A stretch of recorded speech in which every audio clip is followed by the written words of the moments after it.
So AH accidentally admits that JD, he should have won his appeal. Why? Because the decision in the courtroom doesn't actually make sense. Yeah, it looks like she's making JD's argument for him. And what's hilarious is that she accidentally strengthens this argument by pointing out that her main defense strategy in Virginia was a lie. You know, where she claimed the op-ed, it wasn't about JD. Oh, it is about JD. Now, she drops all of these bombshells to the appeals court, too. I mean, really, this couldn't sound better for JD if he wrote it. You and I, we're going to go over this thing today, too. Fun times, huh? Fun times indeed. All right, so hey there to all you fine folks on this fine day. By the way, I hope you are doing excellently. So after weeks of delay, AH's appeal is finally in, and yeah, this thing, it looks like a winner for JD. See, AH, she decides she's going to go with 16 points of trial contention, saying that these are the things that would have won this if only. They don't make very good arguments either, in my opinion, but when you get down to number 15, this is where things really get interesting. So number 15 essentially makes JD's argument for him, saying that the verdict, it should have been turned over. Why? Because you can't have a win for JD and a win for AH. This stuff, it doesn't compute at all. Therefore, something needs to be set aside. Listen to this here. Quote, the trial court erred in denying the motion to set aside the jury's verdict and ruling that the jury's verdict in favor of JD on his claims against AH and in favor of AH on her claims against JD were not inherently and irreconcilably inconsistent. See, what they're saying is that the jury decision, it doesn't make sense. You can't have JD win on all of his claims. You can't give him $10 million in compensatory damages, $5 million in punitive damages, and still say that AH in some way and somehow was wronged in this as well. Now, what's astounding is that they decide they're going to hammer this point again and again, too, telling you it doesn't make sense. It's irreconcilably inconsistent, and verdicts like that, they can't stand. You have to reverse them. I mean, listen to this here. D, the jury's verdict are inherently and irreconcilably inconsistent. Jury verdicts that are quote-unquote irreconcilably inconsistent cannot stand. If there is no quote-unquote reasonable way to quote-unquote harmonize the verdicts based on evidence presented at trial, a new trial should be granted. To reach the verdict against AH on JD's claim, the jury necessarily found that AH had not been, I'm going to say, accosted by JD, and she knowingly lied in stating that he had accosted her. Yet at the same time, to reach the verdict in favor of AH on one of her own defamation claims against JD, the jury necessarily found that AH did not lie about being a victim of DV at the hands of JD, specifically during May 21st, 2016 incident preceding the restraining order. This is the argument prior to trial. Quote, this case involves two essentially mirror image defamation claims asserted against the only two people who truly know whether the statements at issue are true and false.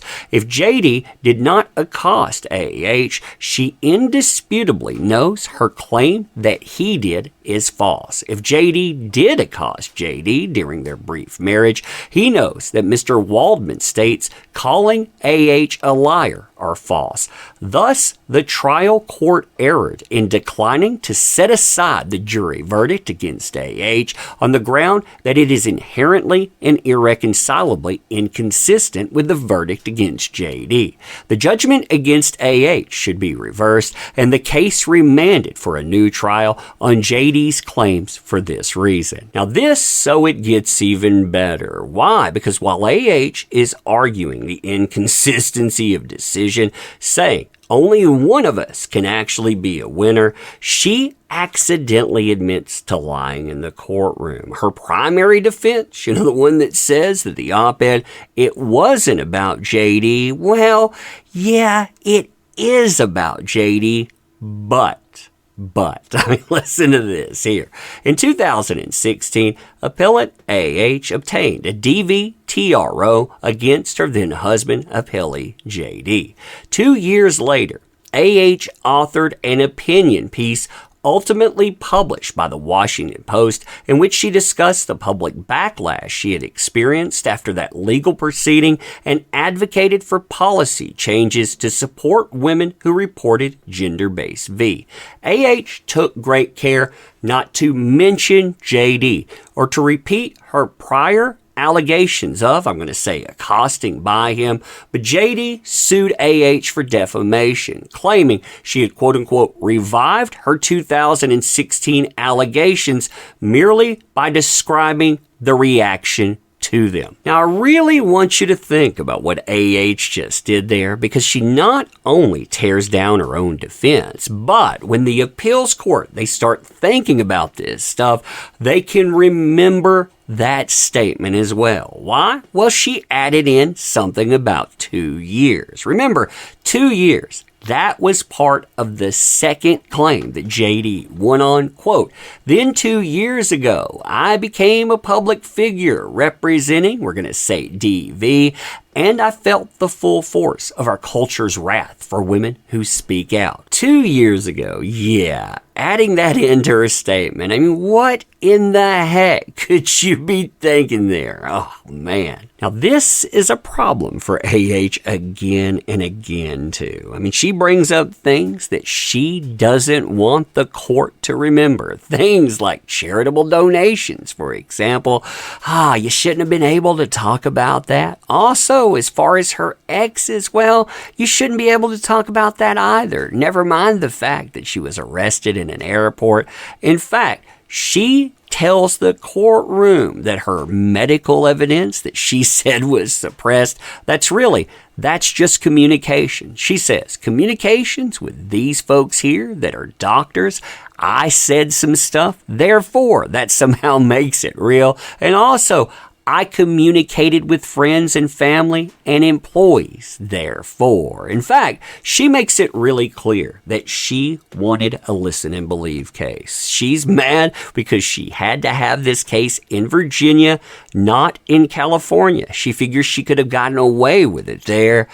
Yeah, best case scenario here, the decision for JD stands. Worst case scenario, she helps him win his appeal. I mean, this is going to be fun to watch. But anyway, let me know what you think about this. And as always, I appreciate the heck out of you. You make this stuff work. Thank you. I can't say that enough. If you want to help out the channel, by the way, links are in the description. We could always use your help, so check that out. Check out ThatUmbrellaGuy.com for merchandise and more. But thank you for being here. Share this too. Going to end here. Thanking you again. See you soon.